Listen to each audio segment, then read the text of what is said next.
पापा, हम्म, प्रेसिडेंट को हटाने की प्रक्रिया में और उसके निर्वाचन में पार्लियामेंट और स्टेट लेजिस्लेचर की क्या भूमिका है? अच्छा, बहुत अच्छा।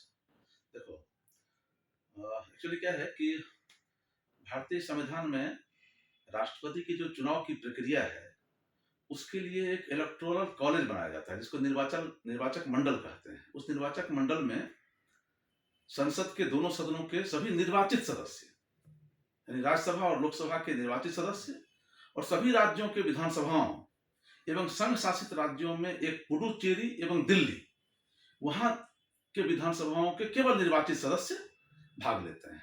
अर्थात राष्ट्रपति के चुनाव में, राष्ट्रपति के निर्वाचन में संसद और राज्य की विधानसभाओं के सिर्फ निर्वाचित सदस्य भाग लेते हैं। जहां तक राष्ट्रपति को हटाने का सवाल है, तो भारतीय संविधान के अनुच्छेद 61 यानी 61 में राष्ट्रपति को हटाने की एक विशेष प्रक्रिया है, जिसे इम्पीचमेंट कहते हैं, महाभियोग कहते हैं। तो उस महाभियोग की प्रक्रिया में क्या है कि महाभियोग, उसको हटाने की प्रक्रिया में राष्ट्रपति को जो हटाने का प्रोसेस शुरू होता है, उसमें सिर्फ भारतीय संसद की भूमिका होती है। स्टेट लेजिस्लेचर्स यानी राज्यों के विधानसभाओं की कोई भूमिका नहीं होती है।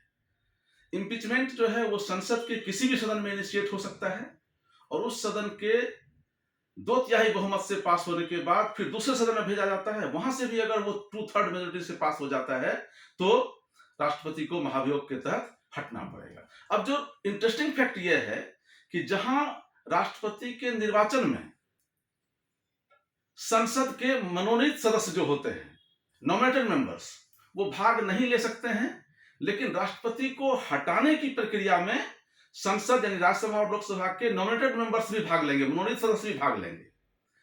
और वहीं दूसरी ओर, जहां राष्ट्रपति के चुनाव में राज्यों की विधानसभाओं के